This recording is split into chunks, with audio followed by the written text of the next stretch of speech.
if they can chase a deputy president because he has refused to give his back to somebody. Was Gachagua hoodwinked out of the government because he refused this agenda. Okay. It was of more international politics than the local politics. So that's where the truthful man thing comes in. The people who are advocating for his removal, they are all gays. All the member of parliament you saw speaking loudly and strongly, fervently supporting it and saying this man has to go, they are all gays. The people with the Donis, the people with all those kind of people, I don't want to mention them, but let it be, all those guys, they are all gays, they are known. Wow. They are well known. And the money that Ruto really used, about 70% of the money he used for campaign were from the gay community.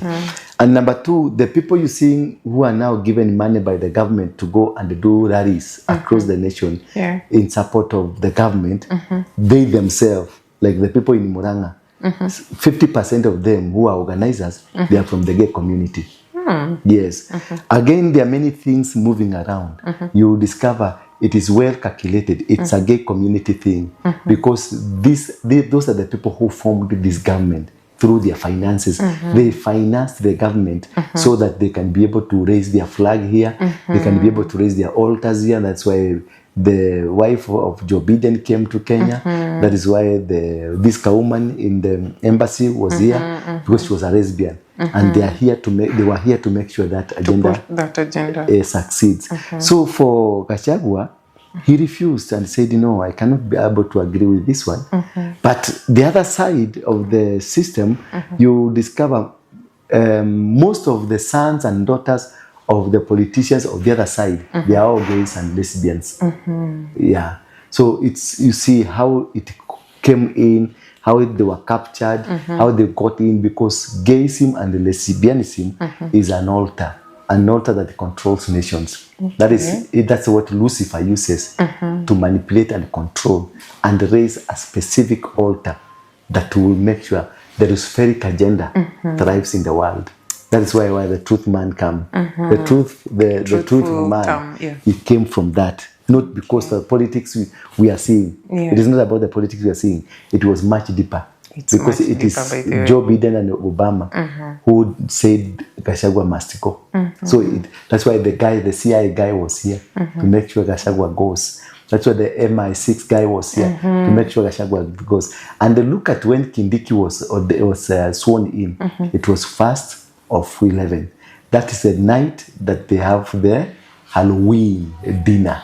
Wow. So it was a ritual that was well organized, so to perfect, because they really needed Kenya as an altar so that they can be able to win the world. Because Kenya is a seed of mankind. It's a seed that controls, the seed that will be the platform for the revival of the gospel. Therefore, they needed Kenya more than anything else so that they can get it. But now, unfortunately, the Murima people, and that's why again it was saying, Usibora usiguza Murima, because they wanted to hit the Murima. You know, there's this story about, I know you've been hearing about it, that the Ark of the Covenant is in the mountain. If you trace it biblically, you find that when they were in Ethiopia, the Kinamenelik came downwards to the mountain that was beyond the rivers of Ethiopia. That is where they brought the Ark of the Covenant. You see, the Israelis today, they are guarding Mount Kenya as though it is theirs. The American today, they are guarding Mount Kenya as though it is theirs. The British is guarding Mount Kenya as though it is theirs because they know the secret behind it. So that's why it's good to tunasema usiguse nini Mulima, because we know where the ark is. We know the secret of the Mulima. It is not just an ordinary Mulima.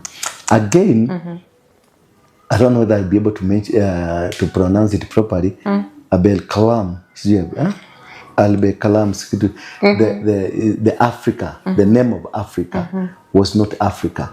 Africa is a name of a warrior, an Italian warrior who came and did battle in the land, sub-Saharan Africa, and won the battle against the Africans. So after winning, his man was called Africanus. So when he won the battle, he named us his name, Africa. But the actual name, if you go to the original maps, you find we had Libya, we had Ethiopia, and we had Nubi.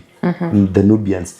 The Nubians and the Sudanese, these are the people who held captive the children of Israel. These are the people who walitesa wana wa Israeli miaka 400. They are the Sudanese and the Nubians. That is why they have never seen peace and they will never see peace. That's biblical. The number of pyramids in the world are remaining in Sudan, not in Egypt. Because Egypt was not there, the other side. Egypt was this part of Sudan. So if you come down one, you find the cradle. Abel Kalam means the cradle of man, not the cradle, the Garden of Eden. Now, the other part of Ethiopia coming down to South Africa, that is where the Garden of Eden is. And that is where River Euphrates and all those rivers, they are all here. But the history of us being the people who are supposed to be in the Bible was taken away by the white people. And then they wrote it, Akina Nimrod, they wrote it as though it is theirs. But if you look clinically, you will discover that Africa is the cradle of mankind. If you go to the historian, they will say the first fossil was found where? The first fossil of a human being. Mfupa ya kwanza. In Africa. In Kenya, Turkana. The first, the oldest of the oldest was discovered in Turkana. And then if you come to the Bible, you look at it properly, you will find that Kenya is where the Bible describes Kenya, Ethiopia, because you look at the book of Isaiah chapter number 18, it speaks of the country that is beyond the rivers of Ethiopia. You go and read it, you find it. Where Isaiah chapter number 18. And verse number 3 says, when they will raise a banner in the mountain. Notice that. And when they will blow a trumpet in the mountain, then the glory of God will come. You see, it's only in Kenya, in Mount Kenya, where we have a banner, there's a flag in the mountain, where a trumpet was blown in the mountain, only in Kenya, not anywhere in the world. Kenya was not there. All this part was Ethiopia. According to the previous, if you look at the maps, we didn't have Kenya, we didn't have, we had Sudan, we had the other part of the part towards downwards was Ethiopia. And Ethiopia, that is where King Solomon aliishi. That is where Jesus alikuja kufichwa. You know, Jesus used to speak the Amharic language. Amharic language is an Ethiopian language, meaning Africa is a cradle of man. And that is why the entire world is interested. And where is the center of the world? It is in Kenya.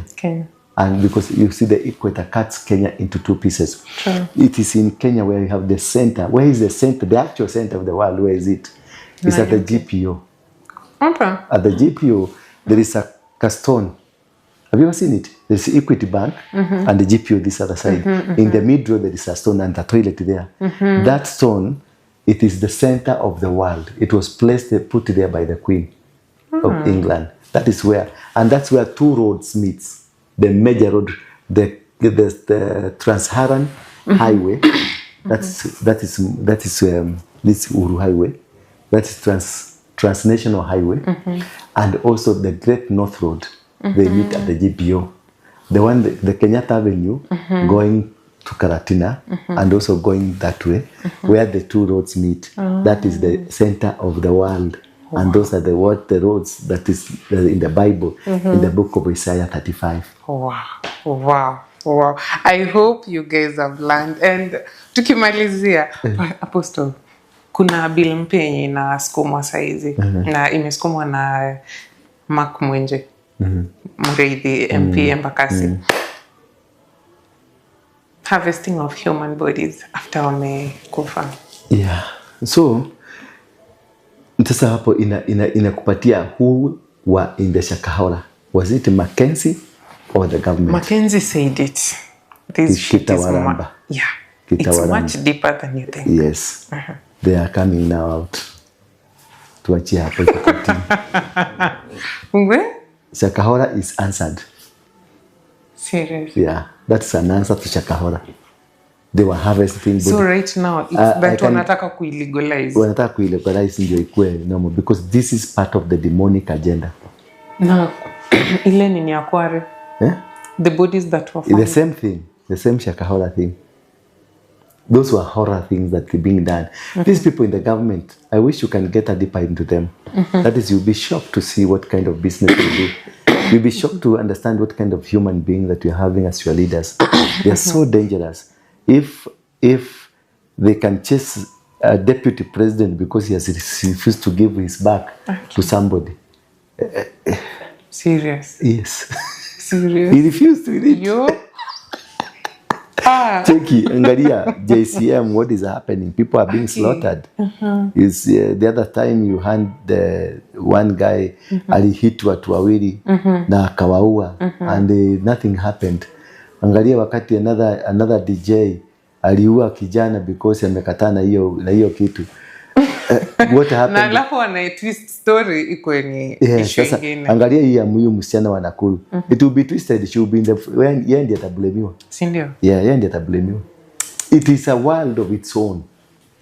It is a world, iko na mapastors, iko na mabishop, iko na mapolitician, iko na mapolisi, iko na DCI. Na scandals hizi zina erupt side ya mapastors. Christianity iko na scandals mingi. Ziko nyingi because those are the people who are driving the agenda. Hiyo ya gay na ya lesbians is being driven from the pulpit because it is an altar. So who are doing it because the money pastors are doing it because they are funded. Unakuta mtu amevuma kuvuma. Why huyu mtu anavuma? Kumbe kuna fund zingine, kuna vitu zingine zinafanya